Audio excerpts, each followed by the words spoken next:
Ritual ஜோதிடம் நேயர்கள் அனைவருக்கும் அநேக நமஸ்காரங்கள். ஜோதிட குழுவின் சார்பாக ஆடி மாத பலன்களை பற்றி பார்ப்பதற்காக வந்திருக்கின்றோம்.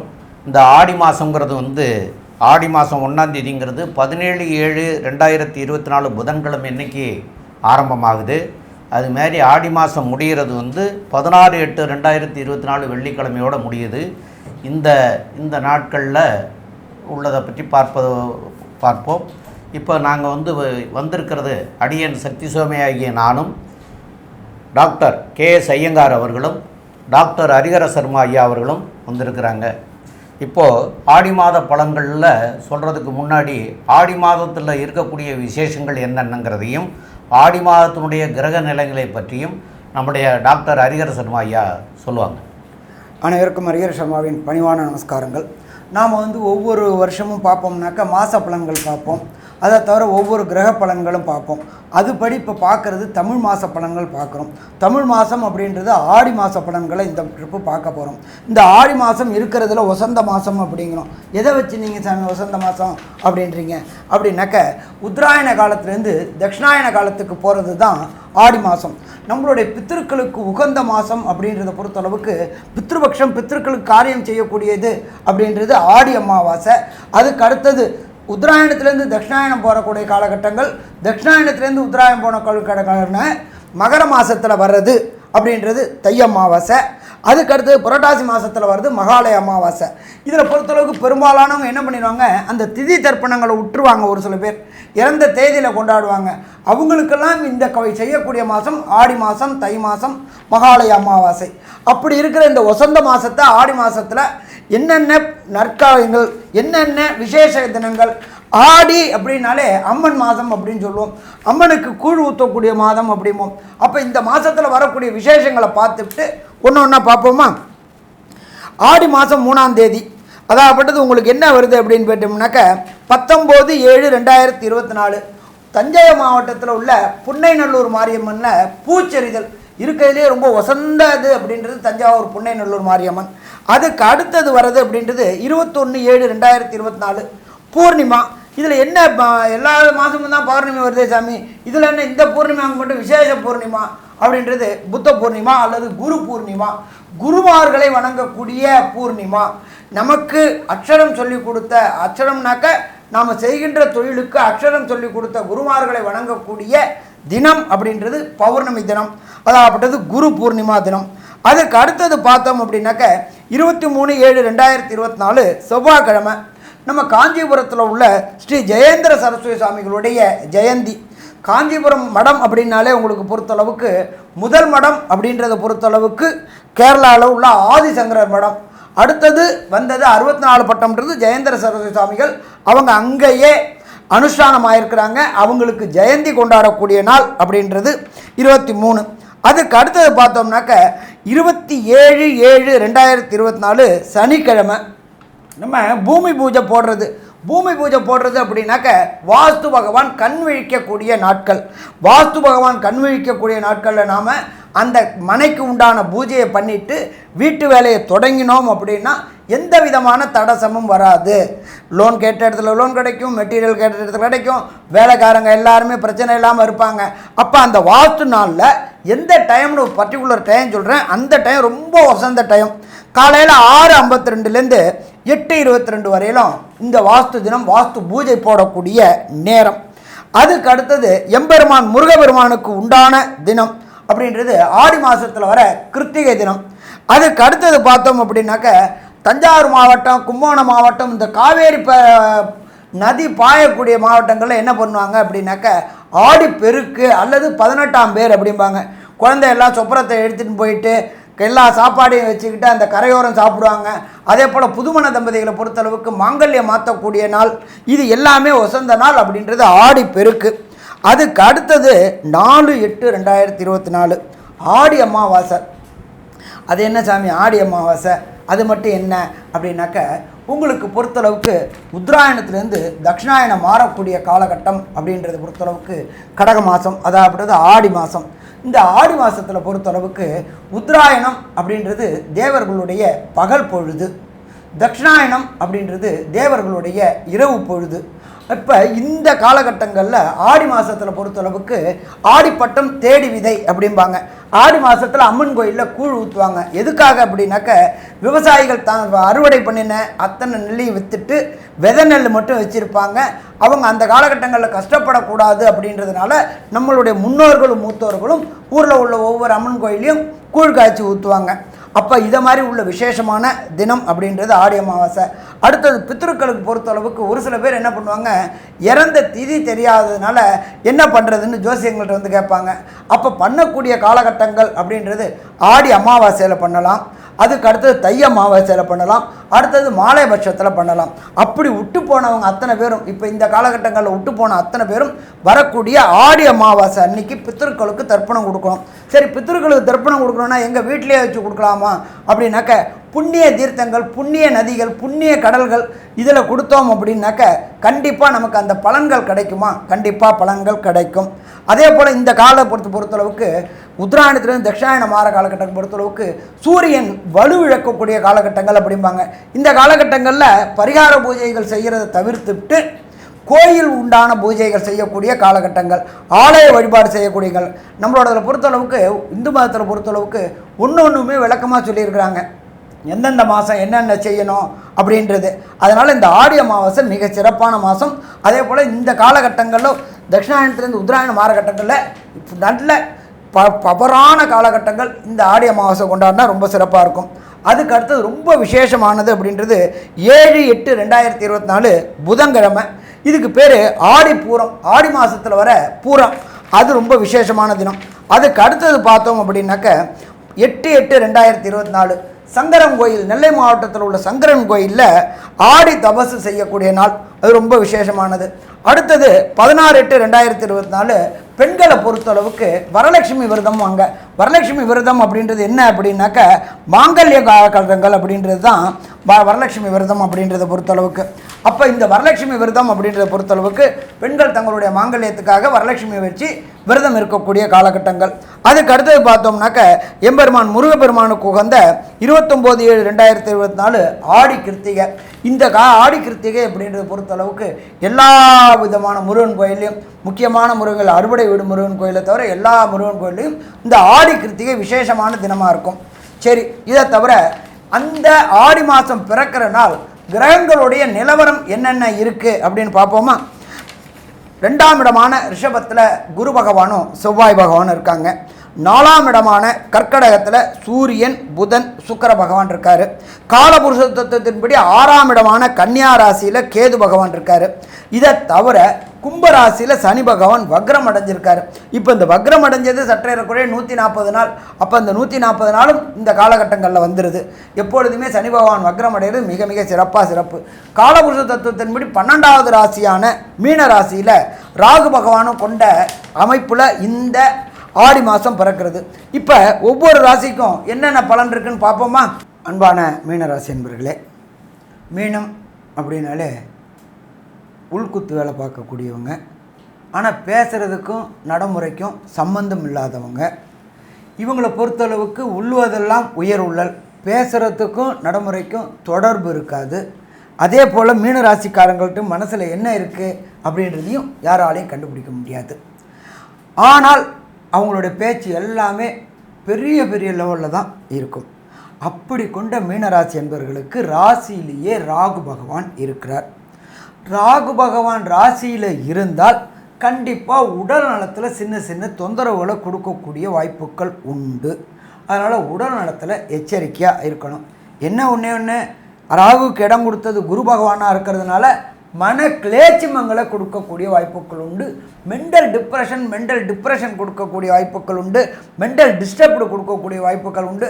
பயம் கலந்த பதட்டம் உண்டு. ஆனால் பேசிடுவாங்க, முடிச்சிடலாம், அதை செஞ்சிடலாம், இதை பண்ணிடுவோம், அப்படி இப்படிம்பாங்க. பட் முடிகிற வரையிலும் மன பதட்டத்தோடையும் மன கிளேச்சிமத்தோடையும் இருக்கக்கூடியவங்க. இவங்களுக்கு 3வது இடத்துல குரு பகவானும் அங்கார பகவானும் குரு மங்கள யோகம் பெற்று இருக்கிறதுனால இவங்க செய்கிற அத்தனை முயற்சிகளும் வெற்றி. ஏன் அப்படின்னாக்க குரு இருக்கும் பொழுதே நல்ல செயல்கள் தான் செய்வாங்க, நல்ல முயற்சிகள் எடுப்பாங்க. குருமங்கள யோகம் இருக்கிறதுனால முயற்சிகள் வெற்றி கிடைக்கக்கூடிய காலகட்டம். அதே போல் 5ஆம் இடம்ன்றது பூர்வ புண்ணிய புத்திரஸ்தானம். அதில் 3 கிரகங்கள் இருக்காங்க. சூரியன், புதன், சுக்கிரன் இருக்காங்க. இதுவரை மீனராசியை சேர்ந்த அன்பர்களுக்கு திருமணமாகி சந்தான பாக்கியம் என்கின்ற வம்சமிருத்தி இல்லாத அன்பர்களுக்கு கண்டிப்பாக இந்த ஆடி மாதத்தில் வம்சமிருத்தி உண்டாகக்கூடிய வாய்ப்புகள் மிக மிக அதிகம்னு சொல்லலாம். அதே போல் இவங்களை பொறுத்தளவுக்கு ரொம்ப நாளாக குலதெய்வம் கோயிலுக்கு போய் வழிபடணும் அப்படின்னு நினச்சிக்கிட்டு இருப்பாங்க. அதற்கு தடை ஏற்பட்டுக்கிட்டே இருக்கும். அப்போ இந்த ஆடி மாதம் பிறக்கும் பொழுது அதற்கு உண்டான தடை விலகி குலதெய்வ வழிபாடு செய்யக்கூடிய வாய்ப்புகளும் உண்டா? கண்டிப்பாக உண்டு. எப்பொழுதுமே குலதெய்வ வழிபாடு செஞ்சாதான் நம்மளுடைய இஷ்ட தெய்வங்கள் நம்ம வீட்டுக்கு வரக்கூடியது உண்டு. நம்ம பொறுத்தளவுக்கு ஜோதிட சாஸ்திரத்துலையும் சரி, சயின்ஸ்லேயும் சரி, நம்ம கண்ணுக்கு நேராக பார்க்கக்கூடிய தெய்வங்கள் அப்படின்றது 4. 1 சூரிய பகவான், 2 சந்திர பகவான், 3 தகப்பன், 4 தாய். இவங்க தான் நம்ம கண்ணுக்கு நேராக பார்த்த தெய்வங்கள். பாக்கி பேரெல்லாம் நம்ம உணர்வுபூர்வமாக உணர்ந்த தெய்வங்கள். அப்போ இந்த கண்ணுக்கு நேராக பார்க்க வேண்டிய தெய்வங்களுக்கு நாம் செய்ய வேண்டிய காரியங்களை கரெக்டாக செஞ்சோம் அப்படின்னா நம்மளுடைய முன்னேற்றம் தொடர் முன்னேற்றமாக இருக்குமா? தொடர் முன்னேற்றமாக இருக்கும். அடுத்தது ராசிக்கு 7ல் கேது பகவான் இருக்கார். ராசிக்கு 7ல் கேது பகவான் அப்படின்னாலே கணவன் மனைவிக்குள்ளார சிறு சிறு கருத்து வேறுபாடுகள் வரக்கூடிய வாய்ப்புகள் உண்டு. ஆனால் அது பெரிய அளவுக்கு போகாது. ஏன் அப்படின்னாக்க அந்த ராகுக்கு இடம் கொடுத்தவர் குரு. அதனால் சின்ன சின்ன பிரச்சனைகளை கொடுத்தாலும் குடும்பத்துக்குள்ளார அட்ஜஸ்ட்மெண்ட் இருந்துருமா? அட்ஜஸ்ட்மெண்ட் இருந்துடும். அடுத்தது பார்த்தோம்னாக்க சனி பகவான் 7.5 சனி நடந்துட்டுருக்கு. அதுவும் விரய சனியாக இருக்குது. ஆனாலும் சுப விரயங்கள் ஆகக்கூடிய வாய்ப்புகள் இந்த காலகட்டங்களில் உண்டு. இதை தவிர இந்த மீனராசியை சேர்ந்த உயர்கல்வி படிக்கக்கூடிய அன்பர்கள், அதாகப்பட்டது ஐஐடி, ஜேஇஇ, நீட்டு போன்று படிக்கக்கூடிய அன்பர்கள் ராசிநாதனான குரு பகவான் சதசப்தம பார்வை பார்க்குறார். அப்போ 9ஆம் இடம் உயர்கல்வி. அப்போ உயர்கல்வியில் ஐஐடி, ஜேஇஇ, நீட்டில் எழுதி எக்ஸாம் எழுதி தேவைக்கு அதிகமான மார்க்கை வாங்கி தேவையான யூனிவர்சிட்டியில் சேரக்கூடிய வாய்ப்புகளையும் இந்த காலகட்டங்களில் ஆடி மாதத்தில் கொடுப்பாரா? கண்டிப்பாக ஆடி மாதத்தில் கொடுப்பார். அதே போல் தகப்பன் உடல்நிலையில் இதுவரையிலும் இருந்த பிரச்சனைகள் அத்தனையும் ஓயக்கூடிய காலகட்டங்கள். அதே போல் நிலம் வாங்கக்கூடிய வாய்ப்புகள். ரொம்ப நாளாக ஒன்று உடுத்தனத்தில் இருந்துகிட்டு இருந்தவங்களுக்கு கண்டிப்பாக ஒரு நல்ல வீடு அமையக்கூடிய வாய்ப்புகள் உண்டு. நிலக்காரகனான அங்காரகன் 3ஆம் இடத்துல இருந்துக்கிட்டு அவருடைய வீட்டையே பார்க்குறார், விருச்சிகத்தை பார்க்குறார். நல்ல வண்டி, வாகனம், வீடு அமையக்கூடிய வாய்ப்புகள் உண்டு. ஸோ மொத்தத்தில் பார்த்தோம்னாக்க மீன ராசிக்காரங்களுக்கு ஆடி மாதத்தில் நல்லா இருக்குமா? நல்லா இருக்கும். சரி, இந்த மீன ராசிக்காரங்களுக்கு செய்கின்ற வேலையும் செய்கின்ற தொழிலும் இந்த ஆடி மாதம் எப்படி இருக்குது அப்படின்றத நம்மளோட அஸ்ட்ரோ KS ஐயங்கார் அவங்க விரிவாகவும் விளக்கமாகவும் சொல்லுவாங்க. ஐயா, அற்புதமாக சொன்னீங்க. மீன ராசிக்காரர்களின் ராசியின் அதிபதினு சொல்லக்கூடிய குரு பகவான் 3ஆம் இடத்துல இருக்கிறது விசேஷம். அவருடைய பார்வை பார்த்தீங்களேன்னா உங்களுடைய ராசிக்கு 11ஆம் இடத்துல விழுது. உங்களுக்கு 7.5 சனி நடந்து சனி பகவான் வக்கரகதியில் இருக்கிறதன் மூலியமாக உங்களுக்கு செலவுகள் கொஞ்சம் அதிகமாக இருக்கும். தொழிலில் பார்த்தீங்களேன்னா உங்களுக்கு 10ஆம் இடம் சுவப்பட்டு போயிருக்கு. எந்த ஒரு கிரகத்தினுடைய பார்வையும் இல்லாமல் இருக்கிறதும். செவ்வாயின் பார்வை இருக்குது. உங்களுடைய ராசிக்கு தனாதிபதி அப்படின்னு சொல்லக்கூடிய தனஸ்தான அதிபதினு சொல்லக்கூடிய செவ்வாய் பகவான் ராசிக்கு 8ஆம் இடத்துல, அதாவது 3ஆம் இடத்துலேருந்து 8ஆம் பார்வையில் பார்க்குறது விசேஷம். இதன் மூலியமாக பார்த்தீங்களேனால் கடல் வாணிபங்கள், அதை தவிர நெருப்பு சம்பந்தப்பட்ட தொழில்கள், அதை தவிர இந்த பேங்கிங் செக்டார்ஸு, இந்த உருக்கும் தொழில், அதாவது கோல்டு அதெல்லாம் உருக்கும் தொழிலில் இருக்கிறவங்க, நகாசு வேலைகள் செய்யக்கூடியவர்கள், இவர்களுக்கெல்லாம் பெரிய ஏற்றம் கிடைக்கக்கூடிய காலகட்டமாக அமையப்போகுது. இந்த மீனராசிக்காரர்கள் பார்த்தீங்களேனால் 5ஆம் இடத்துல சூரிய பகவான் இருக்கிறதும் 5ஆம் இடத்துல புதன், சுக்கிரன் 2 பேரும் சேர்ந்து இருக்கிறதும் பெரிய விசேஷத்தை கொடுக்கக்கூடிய காலகட்டமாக அமையப்போகுது. செய்யக்கூடிய வேலையில் ஒரு மாற்றங்கள் ஏற்படும். புதுசான வேலை போகக்கூடிய வாய்ப்புகள் உண்டு. இடம் விட்டு இடம் போகக்கூடிய வாய்ப்புகள் நிச்சயமாக உண்டு. வெளிநாட்டுக்கு ஷார்ட் ட்ரிப் போயிட்டு வரக்கூடிய பாக்கியங்கள் நிச்சயமாக இருக்கும். ராசிக்கு 5ஆம் இடம் வலுப்பெற்று போயிருக்கிறதுனால கண்டிப்பாக குழந்தைகள் மூலியமாக நல்ல ஒரு ஏற்றம் கிடைக்கக்கூடிய காலகட்டமாக அமையப்போகுது. சமசப்தமத்தில் இருக்கக்கூடிய கேது பகவான் மூலியமாக பார்ட்னர்ஷிப் வியாபாரத்தில் சிறு சிறு தொல்லைகள் இருக்கக்கூடிய வாய்ப்பு இருக்கும். இருந்தாலும் சுமூகமான பேச்சினால் அந்த தொல்லைகள் அகற்றப்படும். ஏன்னா குரு பகவானே அந்த கேதுவை பார்க்கறதுனால நல்ல ஒரு ஏற்றம் கிடைக்கக்கூடிய காலகட்டமாக அமையப்போகிறது. இந்த மாதத்தில் பார்த்தாலேனால் உங்களுடைய ராசிக்கு 6ஆம் இடத்துல சுக்கிர பகவான் போகிறது. 3-8 அதிபதி அப்படின்னு சொல்லக்கூடியவர் இன்னொரு மறைவு ஸ்தானமான 6ஆம் இடத்துல போகிறதுனால திடீர் ராஜயோகம் வரக்கூடிய வாய்ப்புகள். 8ஆம் அதிபதி 8க்கு 11 போகிறது பெரிய விசேஷத்தை கொடுக்கக்கூடியதாக இருக்கும். இதன் மூலியமாக பார்த்தீங்களேன்னா ஒரு பெண்ணின் மூலியமாக திடீர் ராஜயோகம் வரக்கூடிய வாய்ப்புகள் உண்டு. பணயோகம் திடீர்னு வரக்கூடிய வாய்ப்புகள் உண்டு. புதுசாக கடன் வாங்கக்கூடிய வாய்ப்புகள் உண்டு. அது எப்போ வரும்னா ஆகஸ்ட் 1ஆம் தேதிக்கு மேலே உங்களுக்கு இந்த மாதிரியான வாய்ப்புகள் இருக்கக்கூடிய காலகட்டமாக அமையும். இந்த மாதம் பார்த்தீங்கன்னா உங்களுக்கு வெளிநாடு போகணும்னு பார்த்துட்டு இருக்கவங்களுக்கு, படிக்கக்கூடிய மாணவர்கள், வெளிநாடு போகணும்னு பார்க்கக்கூடிய மாணவர்களுக்கெல்லாம் நல்ல ஒரு ஏற்றம் கிடைக்கக்கூடிய காலகட்டமாக அமையும். முயற்சிகள் எல்லாம் வெற்றி பெறும். இருந்தாலும் சில நாட்கள் அந்த முயற்சிகள் தவிர்க்கிறது நல்லது. அது சந்திராஷ்டம நாட்கள்னு சொல்கிறோம். இந்த சந்திராஷ்டம நாட்கள் என்னென்னைக்கு வருது அப்படின்றத நம்ம ஐயா கிட்ட கேட்போம். அதை தவிர இந்த மாதத்தில் ஆடி மாதத்தில் என்ன எளிய பரிகாரங்கள் செய்தால் நம்மளுடைய தசாபுக்தி அந்தரம் சூக்ஷ்மத்தினுடைய பிரச்சனைகள் மூலியமாக எந்த ஒரு நல்ல பலனும் நடக்காது இருக்கிறவர்களுக்கு எப்படி ஒரு எளிய பரிகாரம் செய்யலாம் அப்படின்றதையும் கேட்போம். ரொம்ப அற்புதமாக தெளிவாக 2 பேருமே விவரமாகவே சொல்லியிருக்கீங்க. இருந்தாலும் சந்திராஷ்டம தினம் அப்படிங்கிறத சொல்ல சொன்னீங்க. இந்த சந்திராஷ்டம தினம்ங்கிறது மீன ராசிக்காரர்களுக்கு ஆகஸ்ட் மாதம் 10ஆம் தேதி சனிக்கிழமை அன்னைக்கு மாலை 3:16 இருந்து 11ஆம் தேதி ஞாயிற்றுக்கிழமை 12ஆம் தேதி திங்கட்கிழமை ஆக இந்த 2.25 நாட்கள் சந்திராஷ்டம தினங்கள். இந்த சந்திராஷ்டம தினங்களில் கண்டிப்பாக செய்ய வேண்டியது என்ன அப்படின்னு கேட்டிங்கன்னா, புதிய முயற்சிகள் எதுவும் செய்ய வேண்டாம். வெளியூர் வெளிநாடு பயணங்கள் எதுவும் செய்ய வேண்டாம். இதெல்லாம் பயணம் வச்சுருந்தா அதெல்லாம் தவிர்க்கிறது மிக மிக நல்லது. மேலும் நாங்கள் எல்லா மாதமும் அந்த மாதத்துக்கு தகுந்தபடியாகவும் ஒரு பரிகாரங்கள் சொல்லிகிட்டே வர்றோம். அந்த பரிகாரங்கள் சில பேர் நான் செய்தேன் எனக்கு நடக்கலை அப்படிங்கிறத எங்கிட்டரே கேட்டாங்க.